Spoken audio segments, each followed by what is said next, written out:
오늘 우리에게 주신 말씀은 이사야 30장 1절에서 17절의 말씀입니다. 이사야 30장 1절에서 17절의 말씀인데요. 1절에서 5절까지만 읽도록 하겠습니다. 이사야 30장 1절에서 5절까지만 읽도록 하겠습니다. 제가 가지고 있는 성경 구약 1001페이지에 있습니다.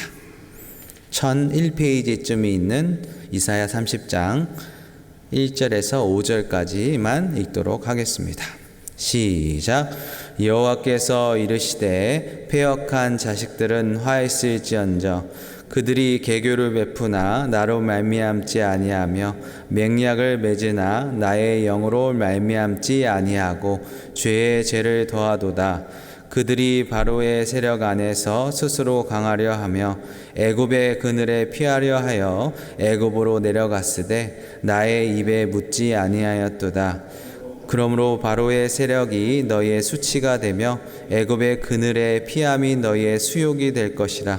그 고관들이 소안에 있고 그 사신들이 하데스에 이르렀으나 그들이 다 자기를 유익하게 하지 못하는 민족으로 말미암아 수치를 당하리니 그 민족이 돕지도 못하며 유익하지도 못하고 수치가 되게 하며 수욕이 되게 할 뿐이니라.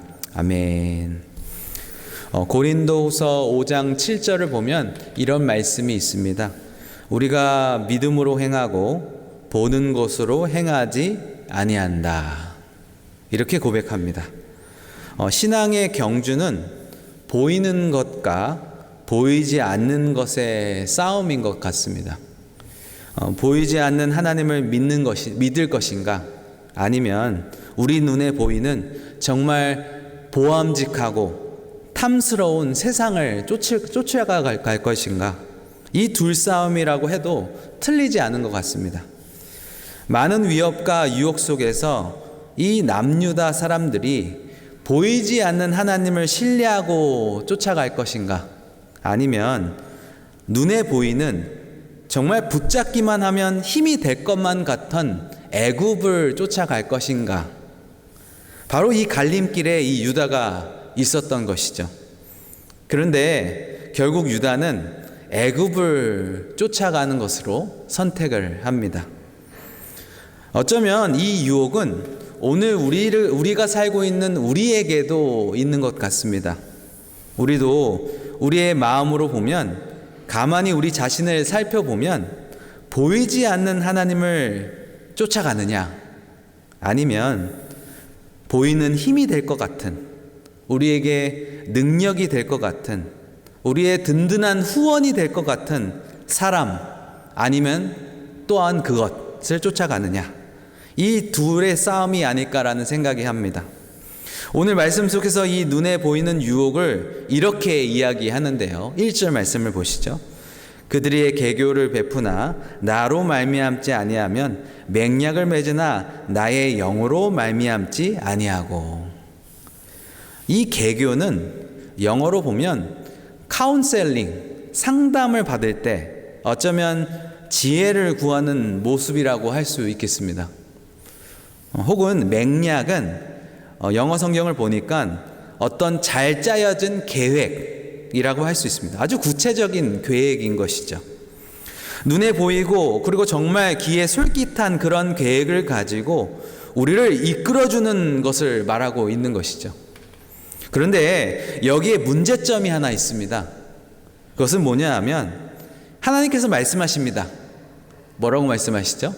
그것은 나로 말미암지 아니했다. 하나님에게서 나온 것이 아니라는 것이죠. 이 말은 하나님의 말씀에 근거해서 하나님이 기뻐하시는 뜻인지 묻지 않고 이와 같은 계획을 진행했다는 것입니다. 우리가 상담받는 것이 문제가 아니죠. 우리가 잘 짜여진 계획을 놓고 계획하는 것이 문제가 아닙니다. 근데 문제가 뭐죠? 그것이 과연 하나님께서 나온 것인가? 하나님이 기뻐하시는 것인가? 하나님이 원하시는 것이냐라고 묻지 않았다는 것이 그것이 문제라는 것입니다. 하나님에게서 나오지 않았기에 하나님으로부터 지혜를 구하지 묻지 않았기 때문에 그것은 결국 우리를 잘못된 길로 인도하게 될 것이라는 것입니다. 그래서 오늘 본문 말씀을 보면 애굽을 쫓아가는 이스라엘 이 유다의 모습을 애굽으로 내려갔다라고 표현하고 있습니다. 지리학적으로 보면 남쪽에 위치했으니까 그냥 단순하게 표현했다고 생각할 수도 있겠지만 저는 이 표현조차도 굉장히 영적인 의미를 담고 있다고 생각이 듭니다. 하나님을 쫓아가지 아니하고 하나님 앞에 묻지 아니하고 하나님 앞에 엎드려 기도하지 아니하고 눈에 보이는 것을 우선적으로 쫓아갔던 이 유다의 모습을 이렇게 표현하는 것이죠. 애굽으로 내려갔다. 영적으로 하강하고 영적으로 뒤로 물러가고 영적으로 하향곡선을 그리면서 내려가고 있는 우리들의 모습을 정확하게 지적하고 있는 것 같습니다. 결국 애굽으로 영적으로 내려간 그 모습의 결과가 무엇입니까? 오늘 본문은 이렇게 이야기하고 있습니다. 3절인데요. 바로의 세력이 너희의 수치가 되며 애굽의 그늘의 피함이 너희의 수욕이 될 것이다. 수치와 수욕. 영어로 보니까 shame이라고 되어 있고요. 또 humiliation이라고 표현하고 있더라고요. 정말로 인간적으로 눈으로 봤을 때 우리의 영광이 되고 우리의 왕관이 될 것 같은 애굽의 그 모든 것들이 결국 하나님으로 말미암지 않을 때 오는 결과는 우리의 수치이고 우리의 수욕이다 라고 말씀하고 있는 것입니다. 결국은 하나님 앞에 부르짖을 때 어떻게 해야 되는가? 우리는 어떻게 해야 될까요? 그것은 하나님 앞에 돌아온 길밖에 없다고 말씀하십니다. 이 부분은 내일 본문에서 좀 더 구체적으로 다루도록 하겠습니다. 오늘 말씀을 보니까 10절 말씀을 함께 보시죠. 10절을 보니까 그들이 선견자들에게 이르기를 선견하지 말라. 선견자들에게 이르기를 우리에게 바른 것을 보이지 말라. 우리에게 부드러운 말을 하라. 거짓된 것을 보이라. 이렇게 하나님의 종들에게 요구하고 있습니다. 여기에 편승하는 것이 하나님의 선지자들의 타락이라고 이야기할 수 있는데요. 비록 돌을 맞을지언정 하나님의 말씀, 하나님께서 보여주시는 바른 길, 세상이 그럴싸하게 보여주는 길이 아니라 하나님으로부터 말미암은 바른 길, 힘들고 어려워도 우리가 듣기 거북해도 우리 하나님께 바른 말씀을 전해주어야 그것이 바로 바른 선지자라고 할 수 있겠습니다. 너무 듣기 좋은 말만 들으려고 하는 이 세상, 죄를 지적하고 회개를 외칠 때 등을 돌리는 이 세상입니다.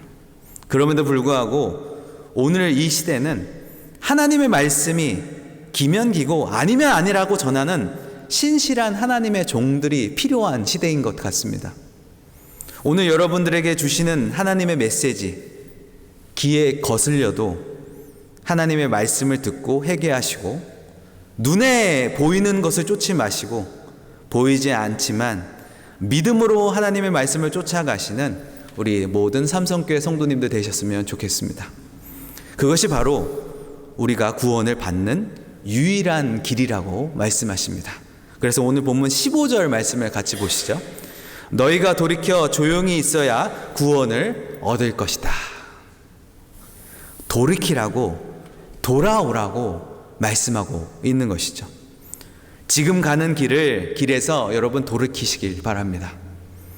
하나님께서 출발하지 않았다면 돌아오시길 바랍니다.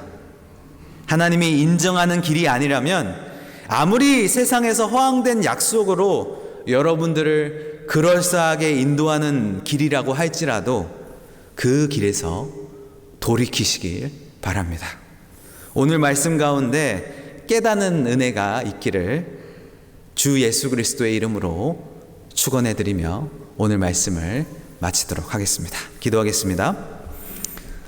사랑의 하나님, 오늘도 말씀을 통해서 다시 한번 일깨워 주시니 감사합니다.